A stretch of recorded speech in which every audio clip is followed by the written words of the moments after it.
Hello बच्चों, हमारे इस प्यारे से चैनल अल्फा स्टडी क्लासेस में आपका स्वागत है। बच्चों, क्लास 10 का धातु और अधातु में पढ़ा रहा था। इसके कई वीडियोज हुए थे, तो कई दिन से वीडियोज नहीं गई हैं। तो आज मैं आपको जो बचे हुए टॉपिक हैं उनको पढ़ा रहा हूँ, ठीक है। तो जो भी लोग इस वीडियो को देख रहे हैं वे जाके इसके पहले का वीडियो ज़रूर देखिए, ठीक है। तो जैसे हम लोग धातु के बारे में पढ़े थे, धातुओं के भौतिक गुण पढ़ा था, धातुओं के रासायनिक गुण हम लोग पढ़ रहे थे, ठीक है। धातुओं के रासायनिक गुण पढ़ रहे थे। धातुओं के रासायनिक गुण में ही सारे गुण होने के बाद एक गुण ये था धातुओं की अधातुओं से क्रिया। वैसे तो अभी हम लोगों ने अधातुओं के बारे में नहीं पढ़ा है, लेकिन यहाँ पे इस चीज़ को भी समझ लेंगे कि अधातुएं जो हैं धातुएं से कैसे क्रिया करती हैं, ठीक है। चलिए मन लगा के इसको समझिएगा, ठीक है। धातुओं की अधातुओं की क्रिया। वैसे जितने भी तत्व होते हैं, मैं कई बार समझाया हूँ, जो इनकी क्रियाशीलता होती है, जो दूसरे तत्वों से अभिक्रिया करते हैं, इनकी संयोजकता को पूर्ण करने पर निर्भर करता है। मैंने बताया था अस्थायित्व के बारे में। प्रत्येक तत्व अस्थायी होना चाहता है, ठीक है। प्रत्येक तत्व अस्थायी होना चाहता है। अस्थायी होने के लिए वह इलेक्ट्रॉन का कभी त्याग करता है और कभी इलेक्ट्रॉन को ग्रहण करता है, कभी इलेक्ट्रॉन की साझेदारी भी करता है, ठीक है।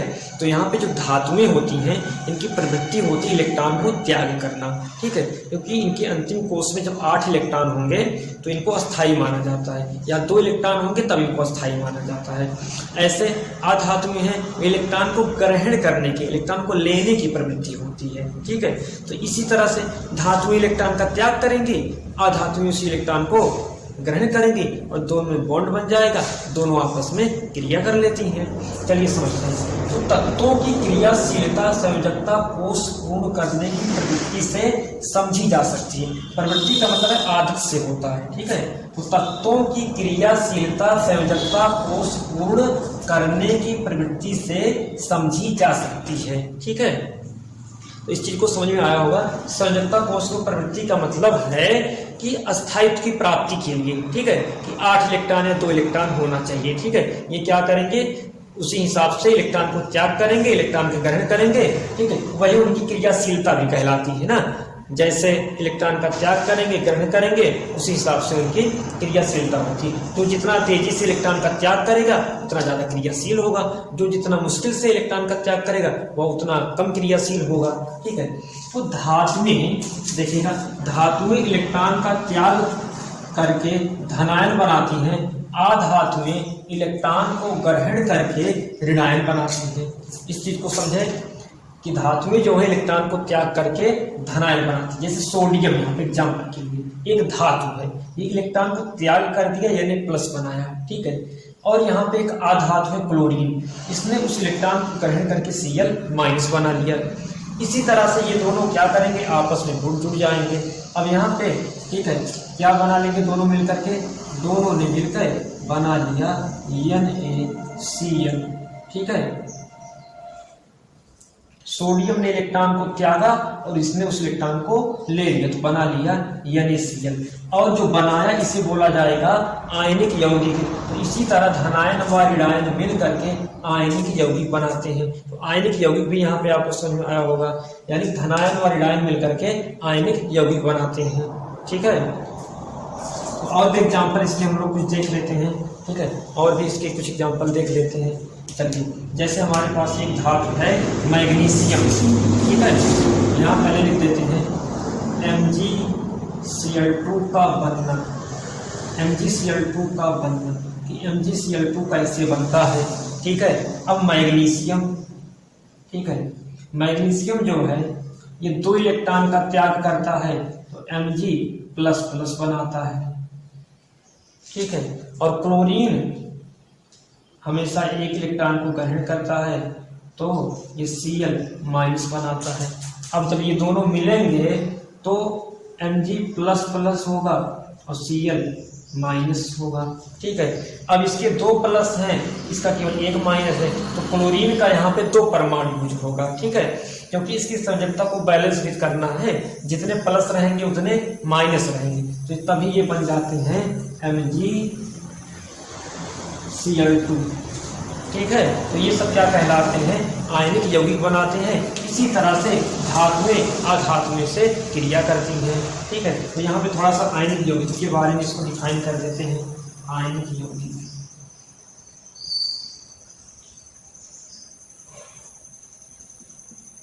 आयनिक यौगिक ये कैसे बने होते हैं? धनायनों एवं ऋणायनों से बने होते हैं। ठीक है, यानी कि आयनिक यौगिक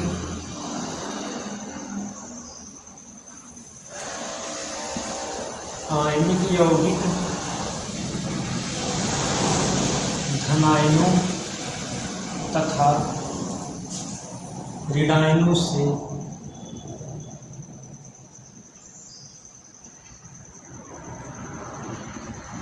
मिलकर बने होते हैं।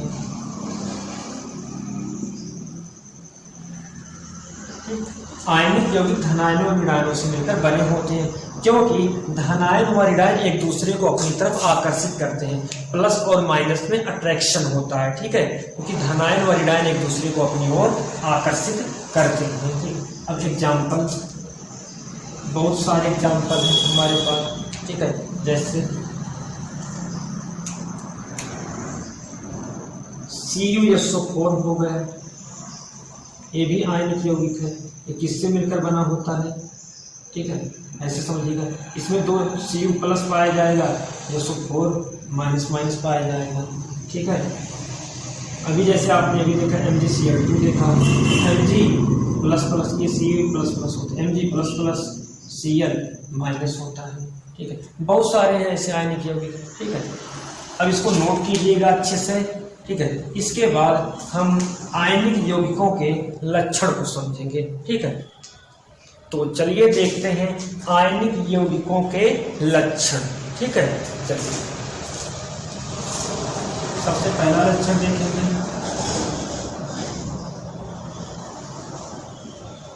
भौतिक गुण। ठीक है, भौतिक गुण ये अधिकांशतः कठोर होते हैं। ठीक है, कैसे होते हैं? कठोर।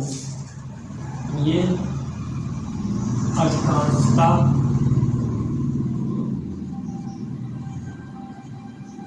कठोर तथा भंगुर होते हैं।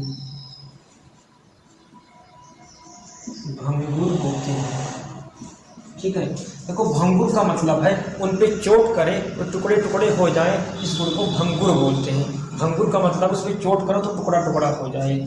ठीक है, तो ये दूसरा देखते हैं।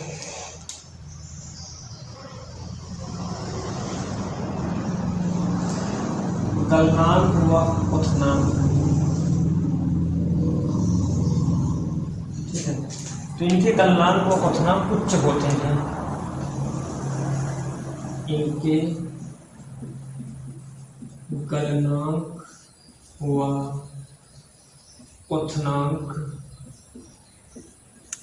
उच्च होते हैं।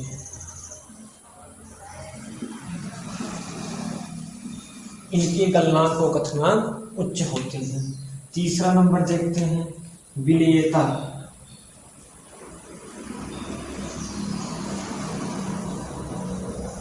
विलेयता को देखते हैं। विलेयता का मतलब है घुलने पे, कहाँ ये खुल जाते हैं। ठीक है, ये जल में विलेय होते हैं। ये जल में विलेय होते हैं, परंतु कार्बनिक विलायकों में, कार्बनिक विलायक का मतलब जो कार्बन से बने, जैसे अल्कोहल, ईथर ना, वो सब कार्बनिक विलायक है। परंतु कार्बनिक विलायकों में अविलेय होते हैं। अविलेय होते हैं। ठीक है, चौथा नंबर वैद्युत चालकता।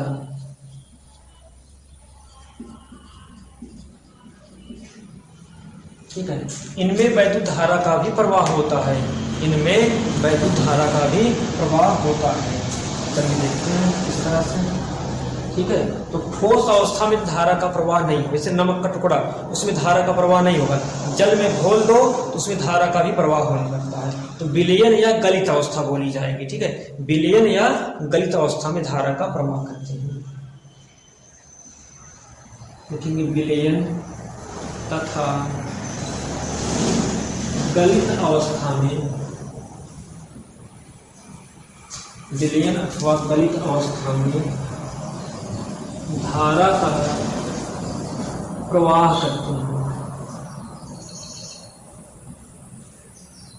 ठीक है, विलयन या गलित अवस्था में धारा का प्रवाह करते हैं। तो यहाँ पे इन सब चीजों को अच्छे से नोट कीजिएगा, ठीक है, या स्क्रीनशॉट ले लीजिए।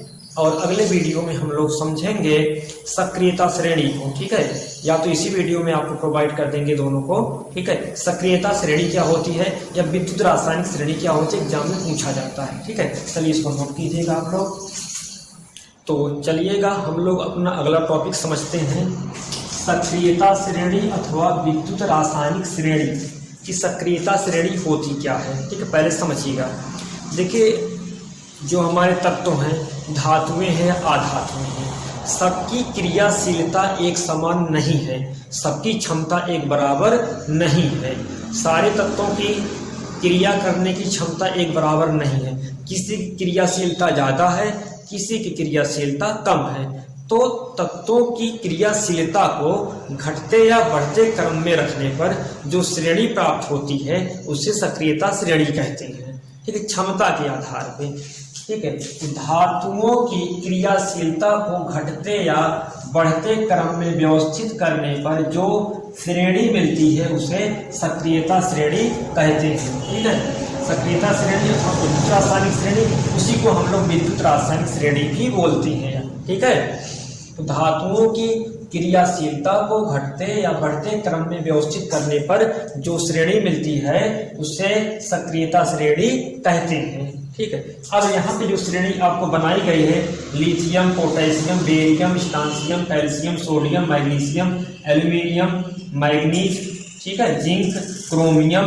क्रोमियम की बात को जगह नहीं है ना बोर्ड में, तो हमने यहाँ समझ लीजिएगा। इसके आगे ये Fe, Ni, nickel, stannous, lead, hydrogen, copper, ठीक है, आयोडीन, ये पारा है, ये सिल्वर, ब्रोमीन, फिर यहाँ से इसके नीचे ऐसे प्लेटिनम, क्लोरीन, ठीक है, गोल्ड, और ये फ्लोरीन है, ठीक है। तो यहाँ पे जो क्रियाशीलता का क्या है, ये घटता क्रम है, क्रियाशीलता का घटता क्रम है। ये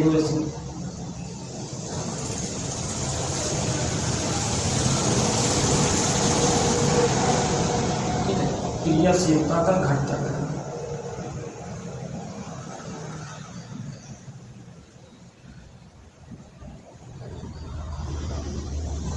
क्रियाशीलता का घटता क्रम, ठीक है। इसका मतलब है जो ऊपर है वो ज्यादा क्रियाशील है, जो नीचे है कम क्रियाशील है। अब इनमें से किन्हीं दो की बात की जाए, मान लो यहाँ पे इन दोनों की बात की जाए, ठीक है। इसमें कैल्शियम ज्यादा क्रियाशील है, सोडियम कम क्रियाशील है, ठीक है। ऐसे यहाँ पे बात की जाए एल्युमिनियम और मैग्नीज में, तो एल्युमिनियम ज्यादा क्रियाशील है, मैग्नीज कम क्रियाशील है, ठीक है। यही होता है क्रियाशीलता का मतलब, यही है हमारी सक्रियता श्रेणी, ठीक है। इसको याद करने के लिए ट्रिक से याद कर लेना, बता रहा हूँ आपको, ठीक है।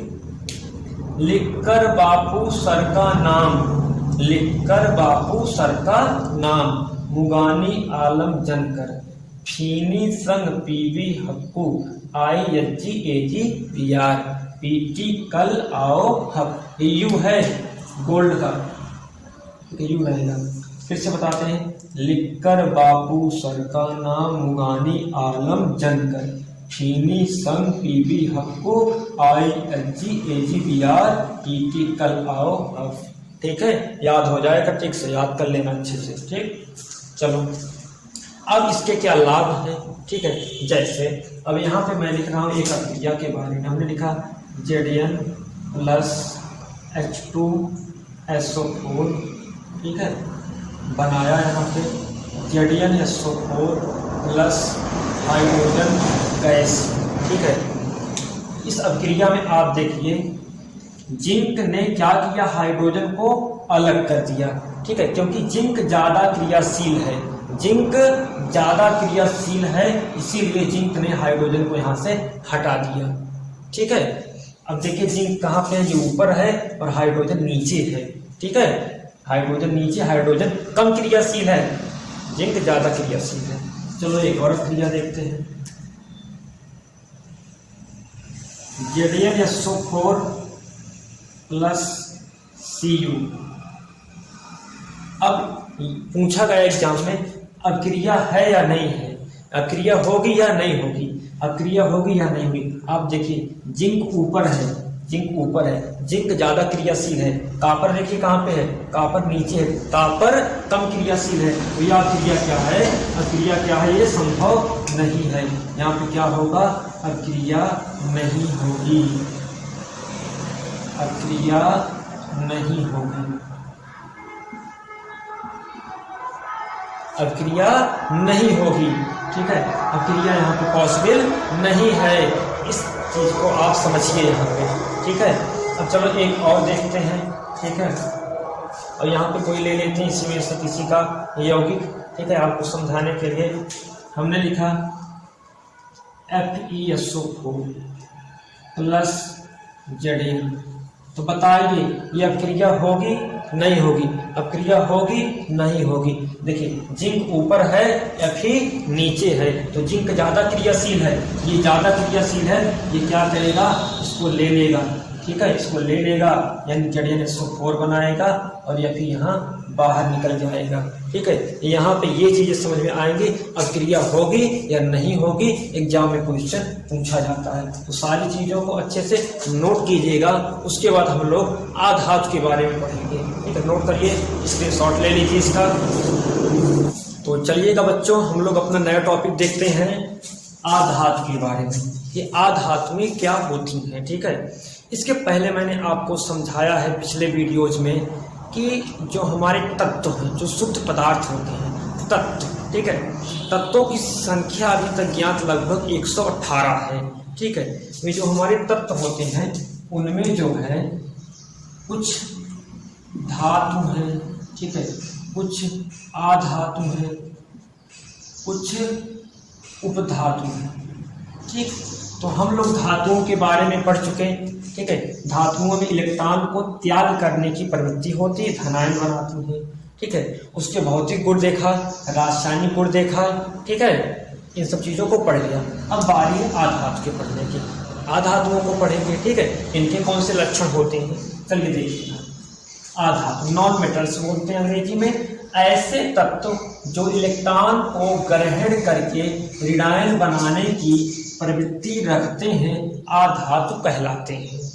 ऐसे तत्व जो इलेक्ट्रॉन को ग्रहण करके ऋणायन बनाने की प्रवृत्ति रखते हैं, आधातु कहलाते हैं। Chlorine, bromine, oxygen, sulphur, chlorine, bromine, oxygen, sulphur. ठीक है, इनकी प्रवृत्ति होती है ऋणायन बनाना। अच्छा, ऋणायन बनाते क्यों है, क्योंकि पता है आप लोगों को बताया था अभी कुछ देर पहले मैंने। ठीक है, पिछले वीडियो में भी बताया है मैंने, जो तत्व होते हैं ये अस्थाई होना चाहते हैं, और ये अस्थाई होने के लिए इलेक्ट्रॉन का त्याग करते हैं या इलेक्ट्रॉन को ग्रहण करते हैं। तो अब इनको अस्थाई होना है, अस्थाई होने के लिए इनके पास जो अतिरिक्त इलेक्ट्रॉन है त्याग देते हैं। ठीक है, ले जाओ। ठीक है, खुद ऋणायन बन जाते हैं। ठीक है, तो एक्चुअल में ये जो है इलेक्ट्रॉन को ग्रहण करते हैं, त्यागते तो धातुएं हैं। ठीक है, धातुओं के पास ज्यादा होते हुए त्याग देते हैं, इनके पास कम होते हैं। ठीक है, तो ये इलेक्ट्रॉन को ग्रहण कर देते हैं। ठीक है, जो ग्रहण करते हैं यानी जो लेता और ऋणी होता है ना, इसलिए ये लोग ऋणायन हो जाते हैं। चलिए, जैसे क्लोरीन है, एक इलेक्ट्रॉन को ये ग्रहण करेगा। ठीक है, इलेक्ट्रॉन पर ऋण आवेश होता है, इलेक्ट्रॉन को अगर ये ग्रहण करेगा तो क्या बनाएगा, Cl माइनस बनाता है। ऐसे हमारा ब्रोमीन है, इलेक्ट्रॉन को ग्रहण करता है। ठीक है, तो बनाता है Br माइनस बनाता है। ऐसे हमारा ऑक्सीजन है। अब इसको 2 इलेक्ट्रॉन की आवश्यकता है, जिसको जितनी आवश्यकता होगी उतना ही तो लेगा। अब इसको अस्थायी होने के लिए 1 इलेक्ट्रॉन चाहिए तो 1 लिया, इसको अस्थायी होने के लिए 1 इलेक्ट्रॉन चाहिए तो इसने 1 लिया। अब इसको 2 चाहिए तो ये 2 ले रहा है, तो 2 माइनस बनाएगा।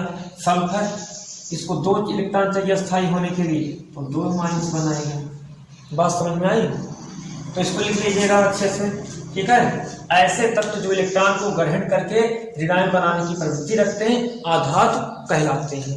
ठीक है, अब चलिए इनके देखते हैं कुछ गुण के बारे में। ठीक है, इनके भौतिक गुण, रासायनिक गुण को अगले वीडियो में देखेंगे। ठीक है, यहाँ आपको समझा देते हैं आधातुओं के भौतिक गुण। ठीक है, इसको अच्छे से नोट कर लीजिएगा। ठीक है, छोड़िएगा मत एक भी पॉइंट। हेडिंग डालिएगा आधातुओं के भौतिक गुण।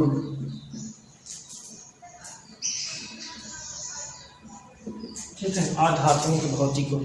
तो ये जो है धातुओं के उल्टा होते हैं। ठीक है, धातुओं के उल्टा होते हैं। धातुओं में एक विशेष चमक होती थी, लेकिन इनमें कोई विशेष चमक नहीं होती है। ठीक है, इनमें कोई विशेष चमक नहीं होती है।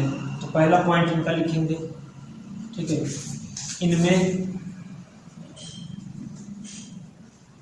इनमें धातुओं की तरह विशेष चमक नहीं होती है। इनमें धातुओं की तरह विशेष चमक नहीं होती है। दूसरा, इनमें तन्यता तथा आघातवर्धनीयता। इनमें तन्यता तथा आघातवर्धनीयता का गुण नहीं होता है। इनमें तन्यता तथा आघातवर्धनीयता का गुण नहीं होता है। तन्यता का मतलब जिसको खींच करके तार बनाया जा सके, तो इनको खींचेंगे टूट जाएंगे। आघातवर्धनीयता, ठीक है, इनको आघातवर्धनीयता का मतलब है जिसको पीट करके चादर बनाई जा सके। लेकिन अगर इनको पीटेंगे ना, धातुओं को हथौड़े से पीटेंगे ना, तो टूट जाएंगे। जो टूट जाते हैं वो कहते हैं भंगुर। तो यहाँ लिखेंगे ये भंगुर होते हैं, ये भंगुर होते हैं।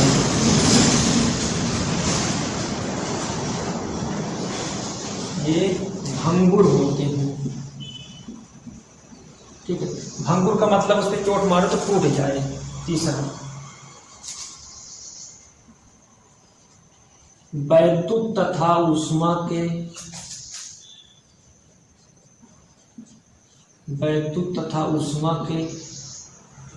कुचालक होते हैं। वैद्युत तथा उष्मा के कुचालक होते हैं, लेकिन ग्रेफाइट को छोड़कर, ग्रेफाइट को छोड़कर, क्योंकि ग्रेफाइट क्या है, ये अपवाद है। ग्रेफाइट यहाँ पे अपवाद है। ग्रेफाइट तो एक आधातु है, लेकिन उष्मा की सुचालक होती है। ग्रेफाइट अपवाद है, इसको छोड़ करके। ठीक है, ग्रेफाइट को छोड़ करके, क्योंकि ग्रेफाइट एक अपवाद है। ठीक है, तो इनमें ना तो विशेष चमक होती है, ना तो तन्यता होती है, ना तो आघातवर्धनीयता का गुण होता है। इनमें भंगुरता का गुण होता है। ठीक है, ये वैद्युत तथा उष्मा के कुचालक होते हैं। कुचालक का मतलब ना तो उससे वैद्युत धारा का प्रवाह होगा, ना तो उष्मा का प्रवाह होगा। ठीक है, इन धातुओं के एक सिरे को गर्म करेंगे, दूसरा सिरा गर्म नहीं होगा। ठीक है, इसे कहते हैं उष्मा का कुचालक होना। ठीक है, एक सिरे पे करंट लगाएंगे, दूसरे सिरे पे करंट नहीं पहुंचेगा, यह है उष्मा का कुचालक। ठीक है, ग्रेफाइट इसका अपवाद है। अगला पॉइंट, चौथा पॉइंट है। चौथा पॉइंट हमारा है ब्रोमीन। ब्रोमीन एक द्रव आधातु है। ब्रोमीन एक द्रव आधातु है। ठीक है, याद रखिएगा, ब्रोमीन एक द्रव आधातु है। ठीक है, पांचवा पॉइंट, ये ठोस, द्रव तथा गैस तीनों अवस्थाओं में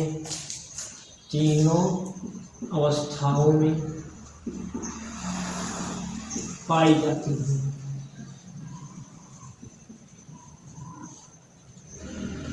ठीक है, ये ठोस, द्रव तथा गैस तीनों अवस्थाओं में पाई जाती है। ठीक है, ऐसा एक चीज यहाँ पे और इम्पोर्टेंट है।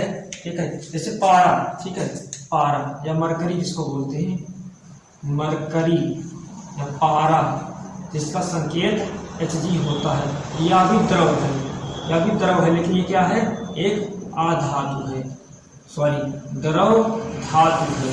ठीक है, अगर द्रव धातु की बात आएगी, द्रव धातु की बात आएगी तो पारा होगा, लेकिन द्रव आधातु की बात आएगी तो ब्रोमीन होगा। ठीक है, तो इन सब चीज़ों को नोट कीजिएगा। ठीक है, आधातु के बारे में इतना जानकारी पर्याप्त है। ठीक है, अब अगले वीडियो में हम लोग जानेंगे आधातुओं के रासायनिक गुण के बारे में कि आधातुएं किस तरह से अभिक्रिया करती हैं। ठीक है, जल के साथ, वायु के साथ या अम्लों के साथ कैसा इनका बिहेव होता है। चलो नोट कर लीजिएगा इसको अच्छे से। आज के लिए बस यही, इतना ही। धन्यवाद।